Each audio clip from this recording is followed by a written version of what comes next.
good evening to all. Welcome back to another edition of the Bayou City Soccer Podcast. Here with the Orange Blueprints.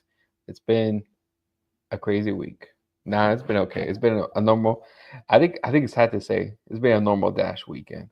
Dash lost again, so it seems like back to normality. But here we are again as your host, Manny Olivares. But I'm not the only one here suffering about this loss. We got Diego right here on the sidelines. See, he's already crying already. You see that those are tears right there. How you doing, Diego? I'm good. That's an interesting way to. That's a very optimistic way of starting the show. Interesting and optimistic, but I'm doing well. It's been rainy. It's a rainy one this week for all Houstonians out there. Hopefully, everyone's staying dry. Um, Unfortunately, the rain is not showering in winds for our Houston Dash. But we've got one this weekend, so hopefully the Dash can get a win against the San Diego Wave and for Pride Night. Yeah, yeah. Hopefully the rain can go by real quick. Tomorrow is supposed to be even worse, so we'll see. Oh And boy. and, and supposedly we'll continue on to Friday. So another Friday, yay! Friday rain Hey. game. But an optimistic news. What are you gonna do 1 year from today, Diego? 1 year from today. Yeah, 1 year from today. You know what? I'm gonna be optimistic. I'm gonna say I'm gonna be working for the Dash. I'm gonna do photo stuff for them. That's the wrong answer I'm looking for. 1 year from today, that's when the World Cup starts. Oh, okay. That should be good news. That should be good news. Yes, the World Cup starts in 1 year from today. Diego's positive. Is like, I'm gonna work for the Dash. I'm a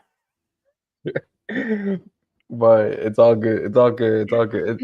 At least it was something good. Hey, at least it was something good. Yeah, folks. If you're lying under a rock, apparently Diego has been. Uh, I oh my goodness, wow, yeah, that's today. crazy. I yeah. Today they've been blasting everywhere, social media, everywhere, even local news. We're now like 365 days to the I World Cup. saw Bayou City. I saw us post it, and I was just like, cool. And I went on to like move on with my life, and then you asked me, what are we gonna do in a year? And I'm like, huh? It's like for Diego, like I'm trying to survive this week. I'm trying to make it till Friday, man. I'm trying to get to Friday. I know. So it's like we're just going day by day. But No, no, yeah. it is what it is. But we're here once again. Reviewing. I think reviewing the Dash performance against Orlando at Orlando, against the Pride, and then hopefully uh, we'll see discuss about how it's going to look for us in the summer. Potentially, hopefully, a tournament. I know many other teams confirmed their tournaments. We can discuss about that, and then the end Dash. off Where's the that. Dash tournament? I know, I know. There's nothing. There's bare bones, and then of course at the end we have the review for, as Diego said, for San Diego Wave on Pride Night. But speaking of Pride, we're talking. Oh, Oh, transition. I'm joking. Speaking of Pride, this is gonna be a funny episode, huh? yeah, it's gonna be one of those. And we gotta make this interesting, man. The Dutch keep losing, so we gotta keep it interesting somehow. We gotta keep it interesting. So, uh, speaking of last Saturday, the Dash faced the Pride. I think many of us thought it was gonna be a a heavy loss. I think when we look at the paper on paper, this Orlando team can outrun this Dash side, and that's what many were expecting. But it was really interesting how well defensively and compact the Dash were.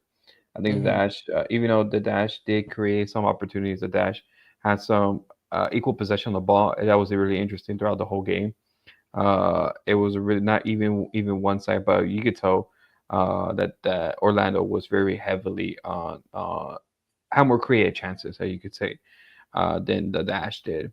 But especially in the first half was really even.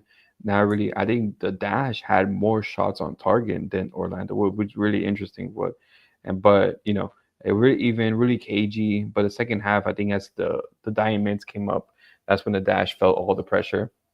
Abby Smith made 7 saves in this game. More about her coming up, but like made 7 saves for the Dash to keep them in, but only to concede in literally the last minute of the game when when the Dash was conceded by a goal by Duke, yeah, Carolina Dyke, and the literally on the ninth minute on the ninth minute of added time, and give Dash the 1-0 loss. I always thought it was gonna be a point, but that's how the cookie crumbled. But Diego, overall thoughts on the loss? I'm sad, man. I can't get myself that Maggie Graham jersey anymore. Man, it's always on sale. Rest in peace to that Maggie Graham jersey. But Next weekend's promotion is gonna be 30% off on jerseys, and Diego's like, I'm going.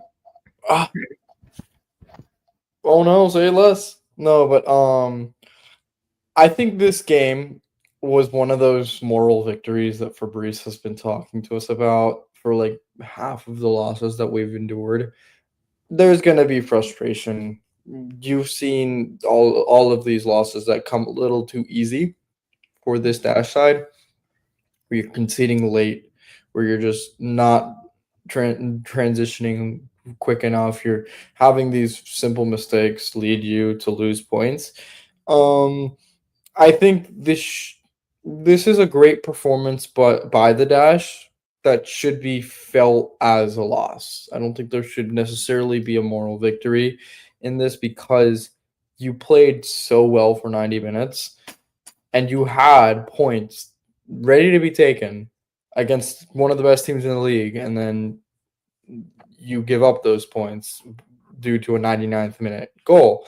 Mm. I think, yes, Abby had a tremendous game with her 7 saves. I think she's really making that argument to be the regular starter over Jane Campbell. I think another player, Avery Patterson, had Barbara Band on lock, being extremely effective defensively, considering that I mean, one, Band is one of the most effective players on the wing, but also that she's done it before against the Pride, so it's good to see her doing that again.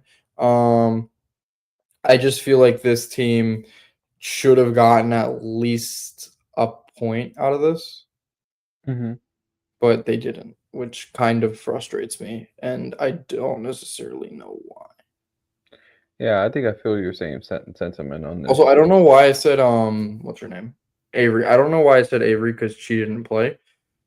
Yeah, you mean Um, I think I was referring to Maggie. I you? think I just didn't want to. Yeah, I think Nielsen played a good game defensively as well. I Mhm, think that was one of her best games this season, defensively. And of course, I think everyone pulled a shift on it.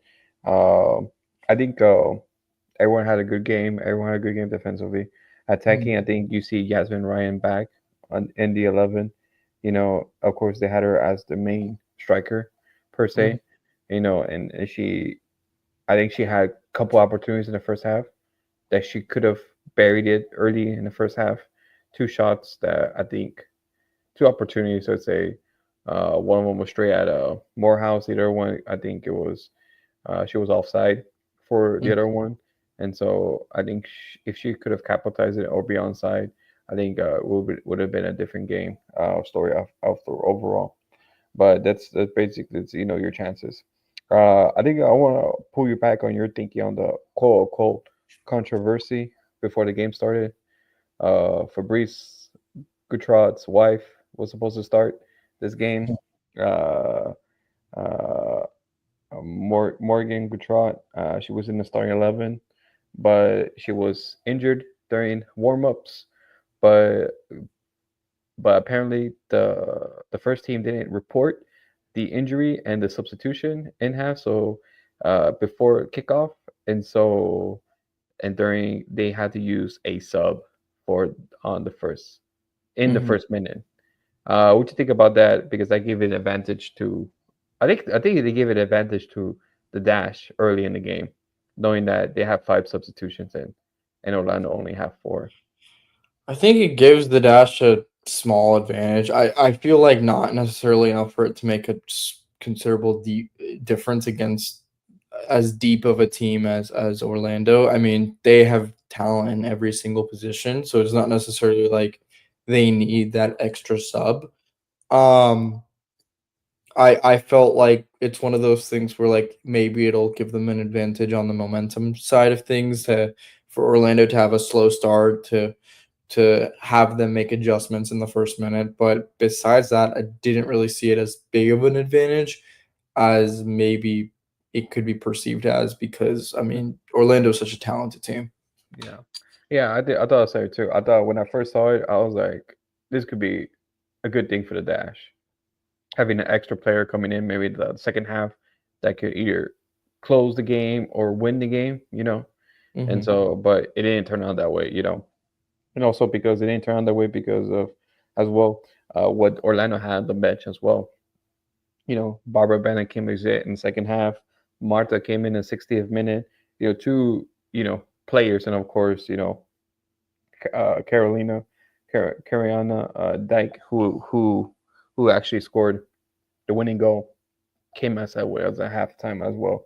So like you said, the Orlando had a deep. I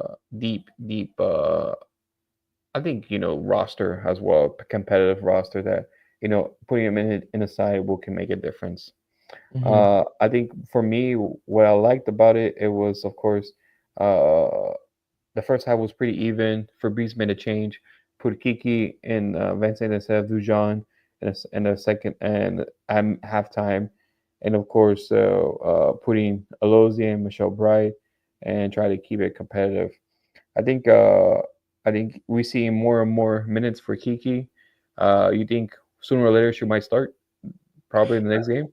I think she'll get a start. I don't know if it's next game, but I think I definitely really like her play. I think she has a lot of energy when she comes on. I think her international games were great. I think she showed a lot of skill and talent there.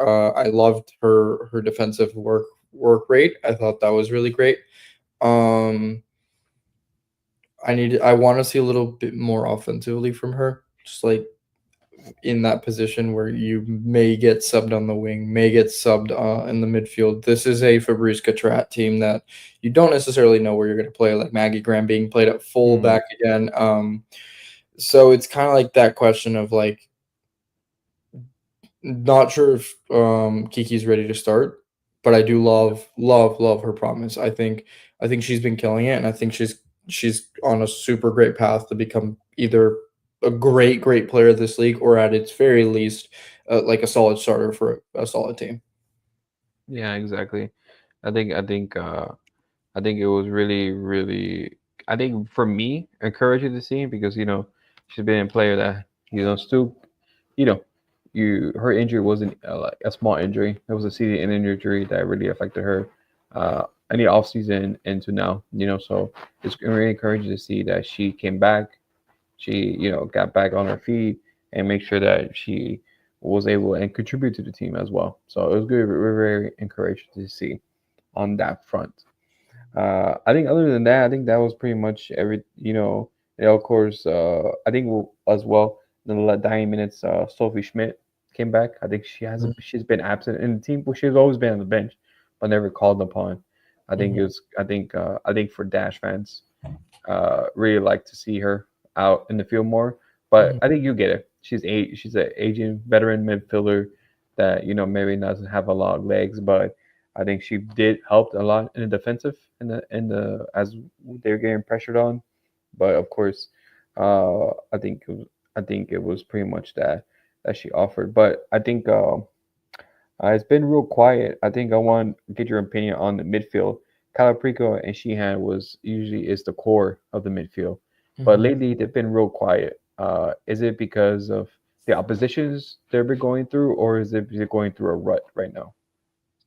I don't know. I feel like it's because typically offensively what Fabrice has been trying to do is put Barb in a position to bring a lot of energy from the bench, or at least in small bursts. And I think giving her the start on the wing kind of like prevented the midfield from really providing a lot of transitional moments. I think that that's where Barb really excels in, is pushing the ball quickly, pushing the ball forward, and we didn't necessarily see that.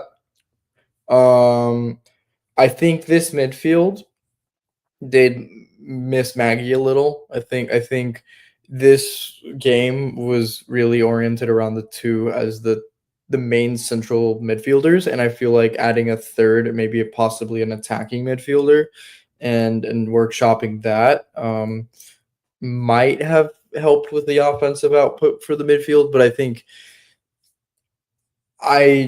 it's just a matter of like the players around them haven't been as offensively lethal as they should. You Hmm. mentioned Yaz had a bunch of opportunities that maybe she could have scored.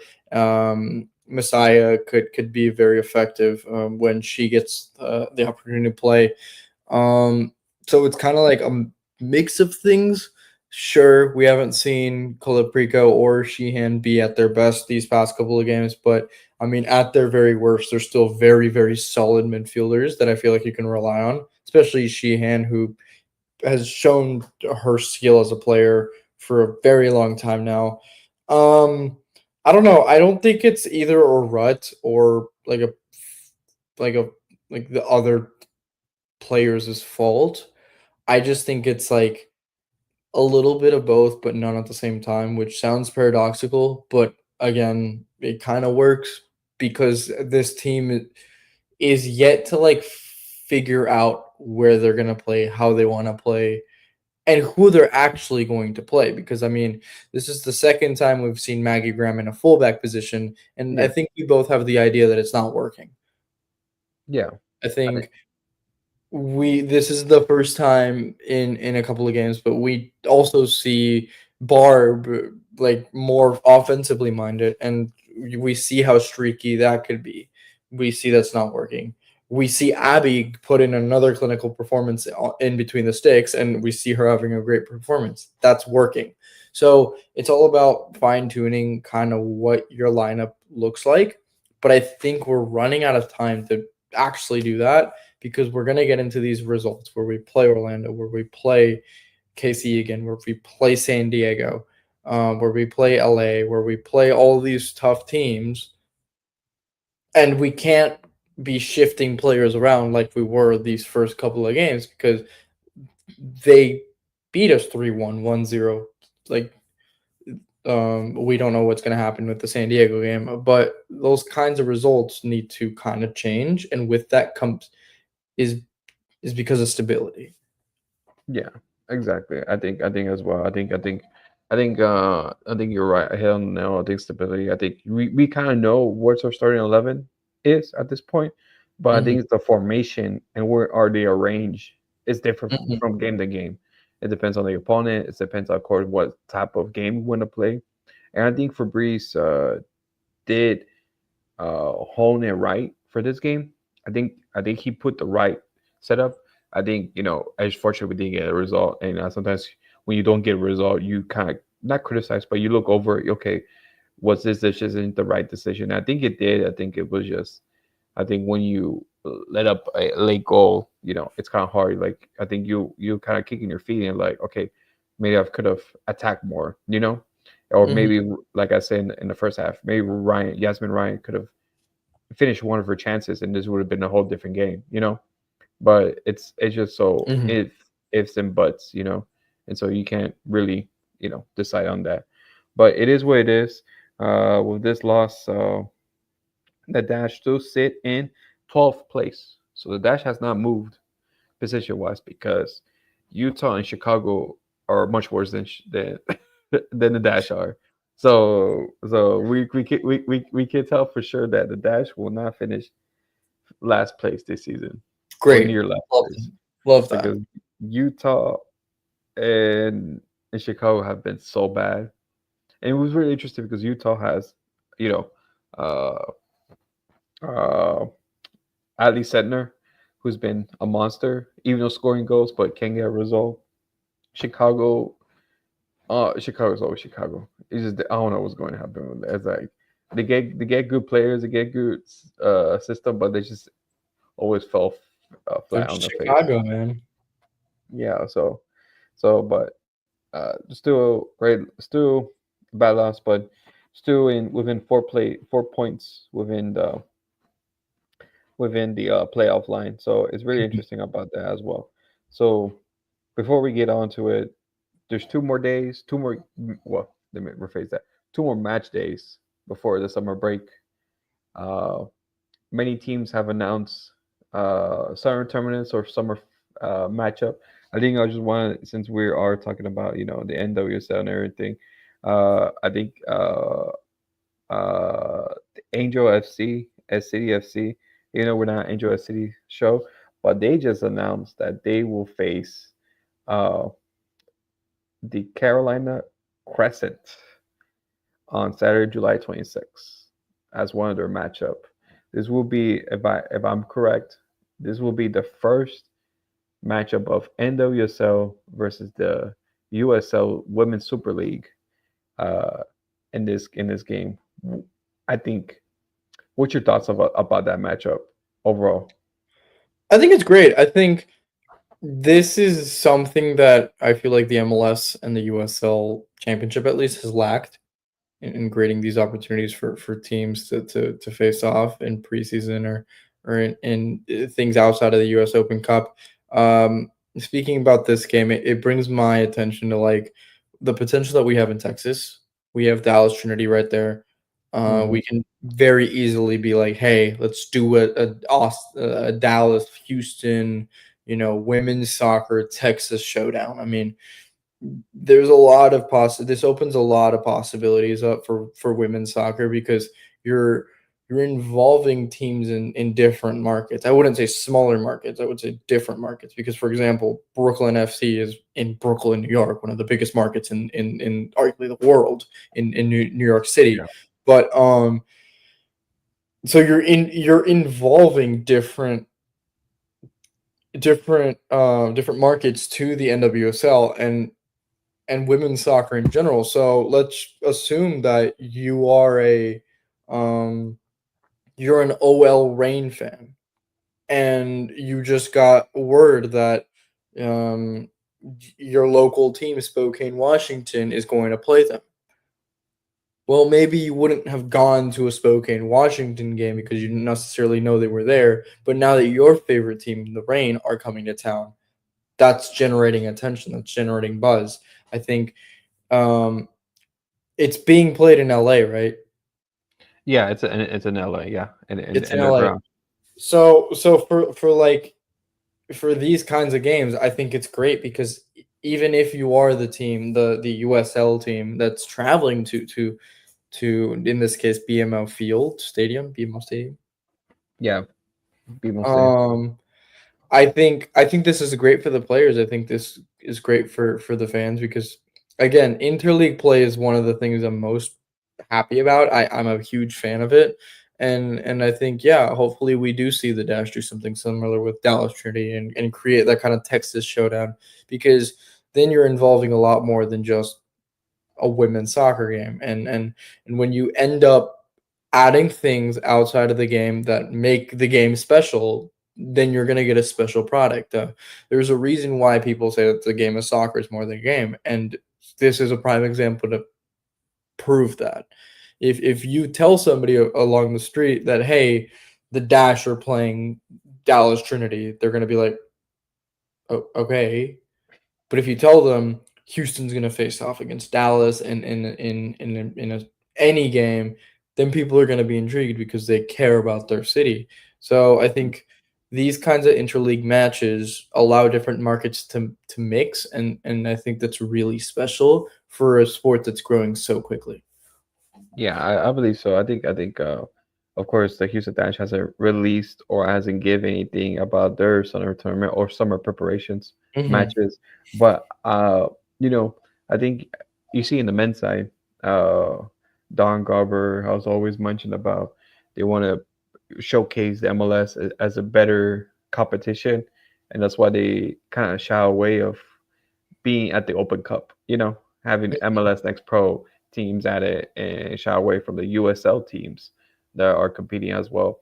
I think I think the NWSL is more open to it, but I think there's no competition that like an open cup for the women's side. And maybe I think it's just maybe too early because NWSL doesn't have a lot of teams, and the USLS only has what 8 teams, I believe. I think let me. Let's see, I think it's only 8 teams. Give me a moment. I'll check it real quick. Yes, I was right. 8 teams. They only have Okay. 8 teams. Yeah, and of course, the NWSL has 15 teams at the moment, but of course, within the next 2 years, we'll have what's it called? Boston Legacy. Boston Legacy. You remember the old name for it? Boss Nation, baby. It Boston Nation. Yeah, Boss Nation. Boss Nation. wasn't even Boston. It was just Boss Nation. Boss Nation. Did you watch like the like intro hype video that they did? Yeah, we got balls. We got balls. Yeah, we We got got balls. balls, We got balls. and they got balls to take it down too. No, oh my God. I remember exactly where I was when I saw that, and I burst out laughing, and everyone was just like so confused. And I just yelled out, it's because we got balls. Yeah, we got balls. Safe to say, I think it's nice that Boston Legacy is coming to the NWSL. Yeah. So yeah, so 14 teams, 15 with Boston, and then 16 teams with Denver in Mm. 2 years. In 2 years. So of course, who's I think who one of the Manning brothers is one like the Eli? Eli. Is he the famous one? Well, the Denver one is Peyton. Peyton. Yeah, Peyton Manning is for the Denver one. Yeah, Peyton Manning. Okay. Yeah, yeah. He's one of the part of the ownership as well. So it's nice to see that. He was the Denver Broncos quarterback Hmm. for a bit. So it's good to see him paying back to the city of Denver in the women's soccer sport. Hmm. So it's great to see that as well. So we'll see. We'll see what the Houston Dash. Our predictions last time was Arsenal and who else? And Arsenal, I think it's Chelsea. no. I think I said Arsenal and Leon. That's what I said. I say Chelsea and Rayadas. And Tigres. I think you said Tigres. I threw in I like Angel City or something like that. I threw in like a random NWSL club, but I know Rayadas and Chelsea were in there. Yeah, I think for me it was. I think for me, I think I said Arsenal, Leon, and Tigres. I think that's what I said. Okay, seeing that, I guess this is a predictions show now. Seeing that most of the tournaments, like the Teal Cup for KC Current, involves and Liga MX Club and a like other South America. I believe they have Corinthians involved. Yeah, they have. Um, Yeah, they have two Portuguese. um, give me your Liga MX team that you think is gonna feature against the Dash, and then a like wild card that you genuinely feel like might get that sneak for a tournament. Um. Hmm. I think in my case is either between the two Monterrey clubs, Monterrey or Tigres. I think that's the for sure one. My Mhm. far fetched one, if Liga MX would be Club America, that'd be my Okay. far fetch. But I think for sure those two teams.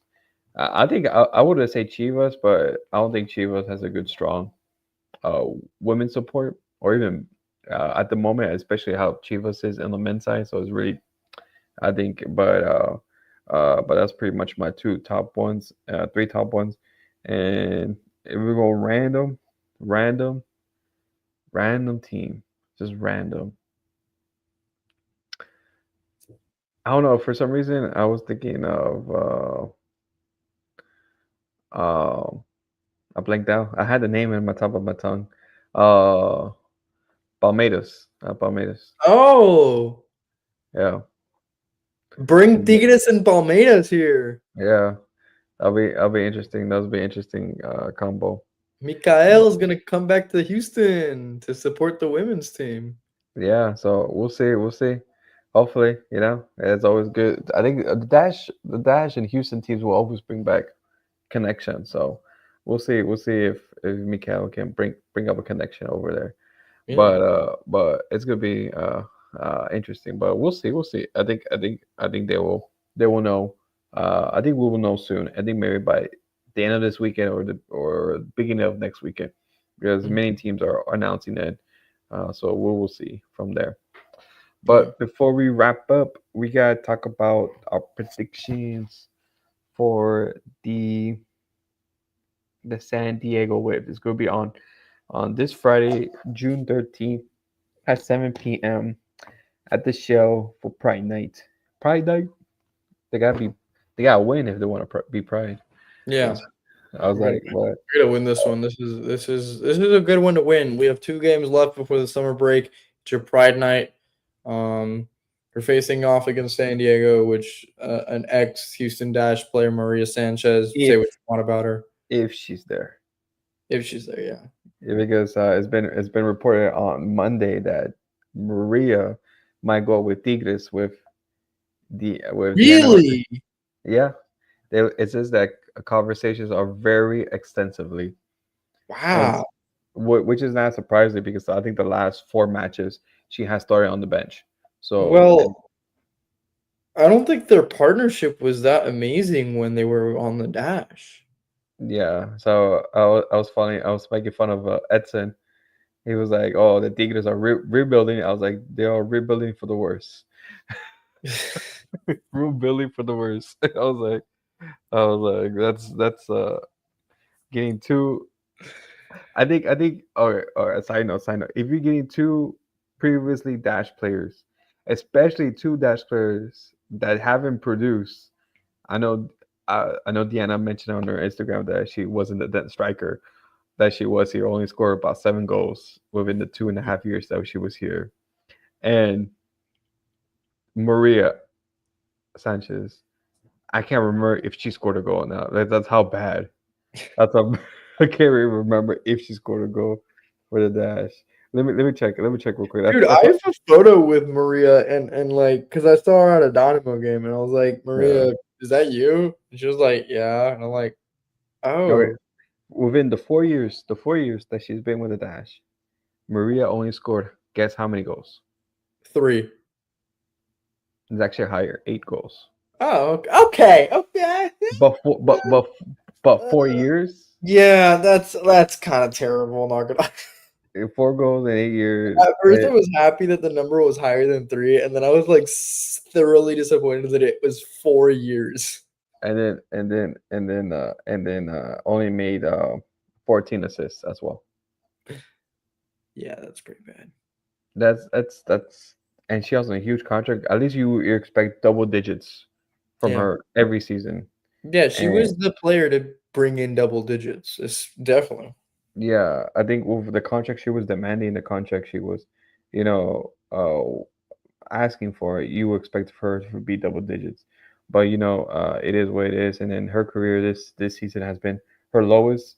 Only 2 goals and 2 assists. Last season she did an uptick of 6 goals and 5 assists. So basically, Tigres are getting a underwhelming pair. If you're just looking at their stats of Diana and Maria Sanchez. So We'll see if they're able to light it up the way that they did for the dash. That's all I'm gonna say. yeah, light nothing up, but we'll see. Yeah. But we'll see how it goes. But all right, that was pretty much it for that sidetrack. So now going back to the actual, so San Diego, I think the players you want to look out for, of course, is you want Adriana Leon. She's maybe a veteran, but she's still uh scoring goals for San Diego FC, San Diego Wave. I don't know why I say FC.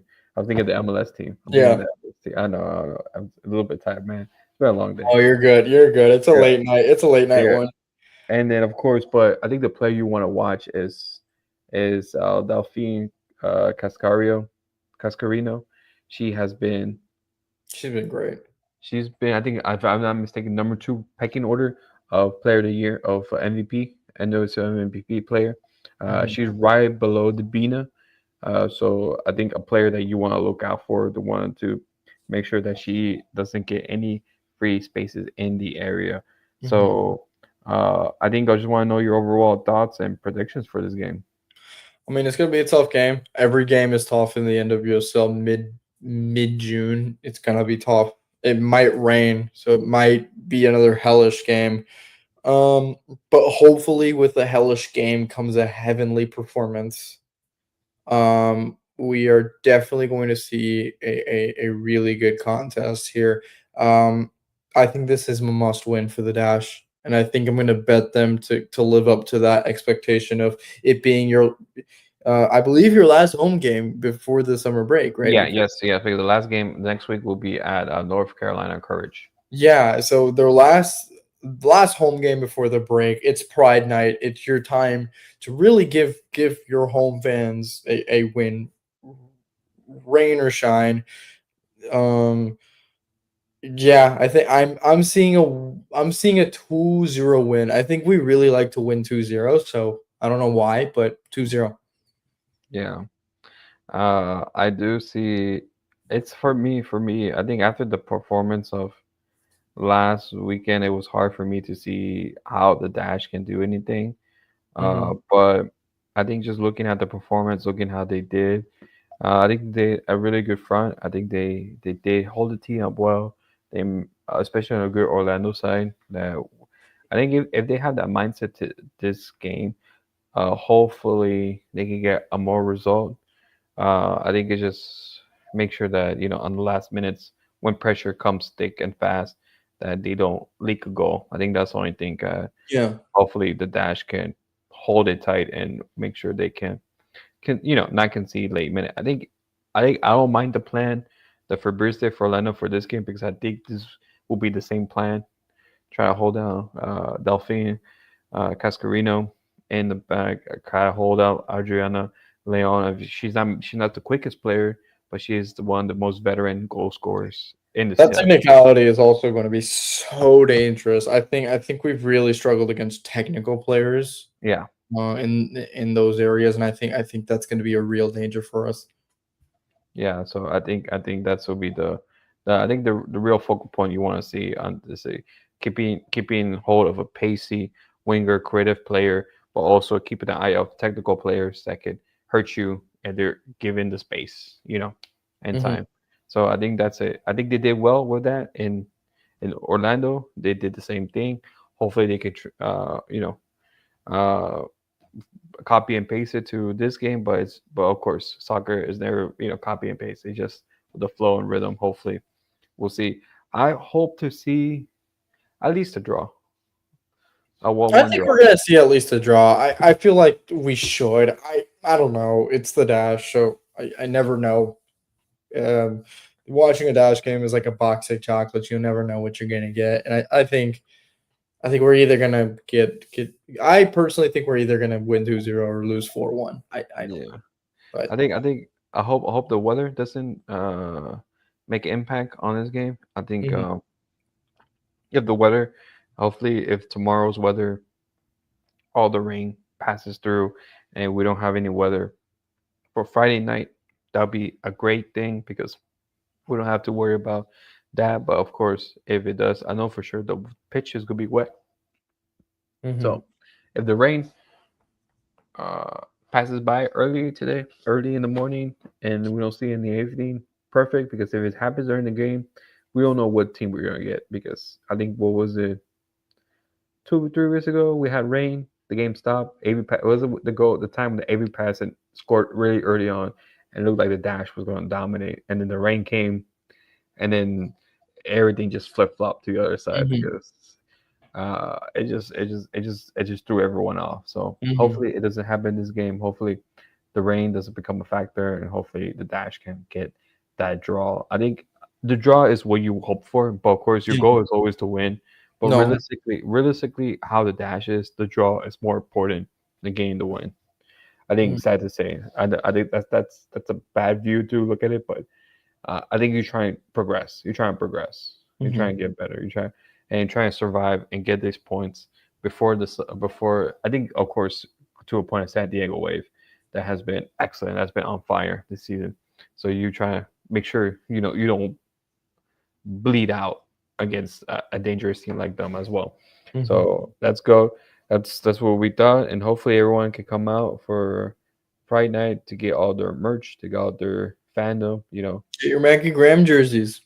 Get your Graham jerseys that Diego doesn't want to get, and Doesn't want to get that's a heavy accusation. but it is. But of course, be always look out for your social media platforms because I know the Houston Dash has been doing a lot of pop ups during this month Mhm. for Pride Night. I know this past weekend, this past Tuesday, yes, Tuesday, yesterday, Maggie Graham and Jane Campbell were on Soccer Post, signing jerseys, signing uh, meetups. So make sure on that because there will be a lot of events more going on this year as this month as well. So that's it for now. Hopefully we get more news about the summer tournament that the Dash or summer games. I don't know at this point. So we'll see how it goes. Man, I don't know at this point. It could be just a tournament of one game, as far I know. But we'll see. We'll see how it goes. It's gonna be a lot of soccer coming up for men and for women. Gold Cup. The Gold Cup is coming. The Club World Cup is coming. So it's all starting on Saturday. Everything's starting on Saturday. That's crazy. That's crazy. I know. And I'm thinking right now, pulling the trigger because I'm going to Orlando by the end of the month. And I just Really? found out. And just found out when I'm in Orlando, that's when Man City faces Juventus, and the tickets are Wait, hold on. I'm gonna be in Orlando. yeah the Man City versus Juventus Thursday at 3 p.m. I'm tempted to buy one. I'm tempted, but don't tempt me too much. Hold on. I'm gonna be in Orlando. I'm gonna be there. Dang. Well, why are we planning? We're both gonna be there. How much are Oh, that's so expensive. Well, unless you're going like down the bottom seats, I'm going like on the end lines That's still $80. to see Man City whoop Juventus. That's true. Yeah. Hey man. Hey, I don't know. It's. I think I have to see how the first games go out. Mhm. First games. If they're Yeah, competitive, if they're good, I think I might go get it. yeah, fair. But we'll see. We'll see. Big Bait says you have to go, so we'll We have to have to go. go. I get big bites. Yeah, I think we gotta go. Yeah, BCS hits the road. it's the road. Yeah. All right. We'll see. We'll see. We'll see. We'll see how it goes. But that's it for today. For today's our podcast. But thank you for all for coming, stopping by for the Bayou City Soccer Network. Please always look out for us at biocitysoccer.net.